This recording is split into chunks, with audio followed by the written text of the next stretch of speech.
terrorism and violence among Muslims. That's probably the biggest issue right now. Let me ask you, in this climate that we live in right now, do you find there are a lot of people still taking Shahada and coming to Islam? I think the irony is that probably more than ever, more people becoming Muslims, despite all the negative things written against Islam. Reminded of a verse in the Quran, وَمَكَرُوا وَمَكَرُ اللَّهُ وَاللَّهُ خَيْرُ الْمَاكِرِينَ, and they plan and they plot, and Allah plans and Allah is the best of planners. So even though people may plan and plot against Islam and the demise of Islam and the demise of the Muslims, the irony is that Islam is still growing. I read a report that suggested that there are 135,000 new converts a year. I can't prove it, but then again I can't disprove it. And it's the numbers are probably correct.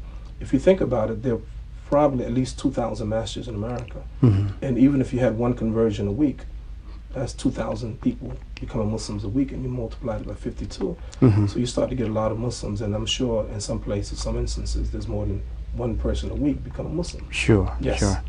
So Imam, let me ask you. And not only that, but we have right now about 300,000 Muslims in the prisons of the United States, and many of them was converted in prison, like Malcolm X and many other.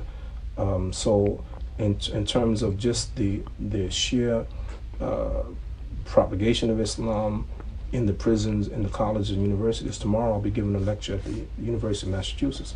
Imam, when you speak in the universities, there are a lot of students there. Are they enthusiastic about hearing the message of Islam?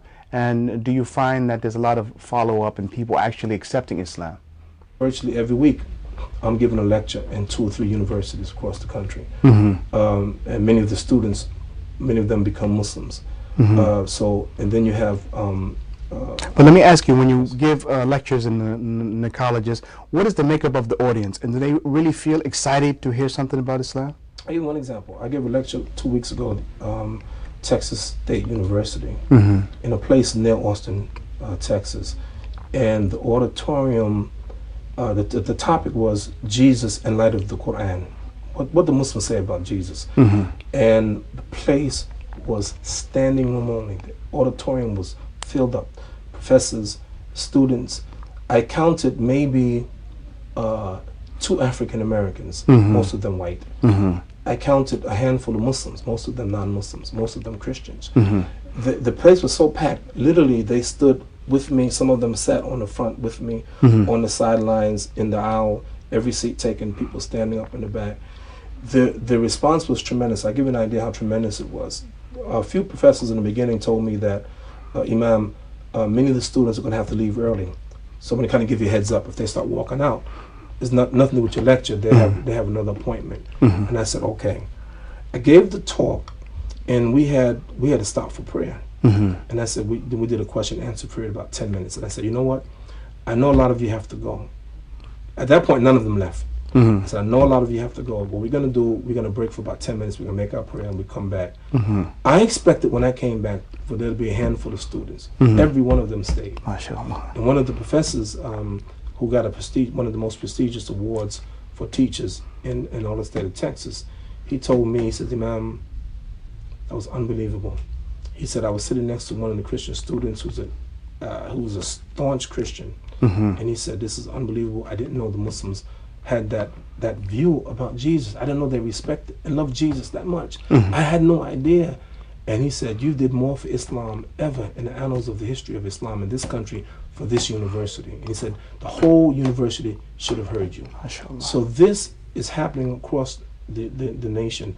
Sometimes we have Muslim students in every university called the Muslim Student Association. And almost all of them have what is called a Muslim Awareness Week, where they try to teach the students about Islam. And many times you go to these places in the past, it's been basically Muslim students, handful of non-Muslims. Right. But now in some places you're getting just the opposite.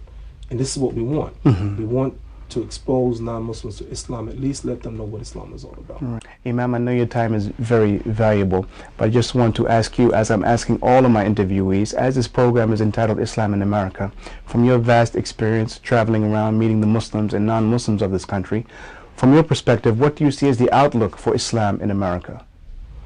You know, really, that's a good question. You know, I'm very hopeful. I'm looking at the trends.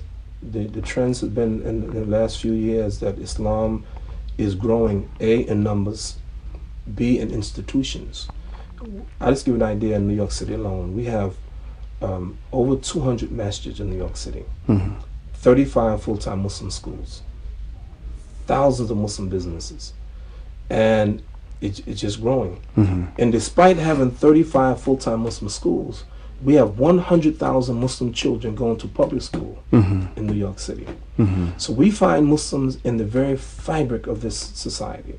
For instance, our neighbors are Muslims, classmates, schoolmates, co-workers, some of the professional professors, teachers, dentists, the guy who works in the store on the corner, the owner of businesses are Muslims. So Islam is entrenched in this society, and all I can see is continuing to grow in numbers and hopefully in quality. Okay, Imam, thank you very much for your time, and I appreciate you sharing that with us. Okay, assalamu alaikum. And I hope that our viewers really enjoyed meeting Imam Siraj. He's one of the hardest working of the people involved in the dawah here in America, and I hope Allah will increase them in success and bring us some more more people like Imam Siraj. Assalamu alaikum wa rahmatullahi wa barakatuh. On mountains of Mecca bear witness that to the oneness of Allah do I testify. For all that He's given me, how can I deny? My purpose in life should be only to cry. La ilaha illallah, Muhammadur Rasulullah. There is no God but Allah.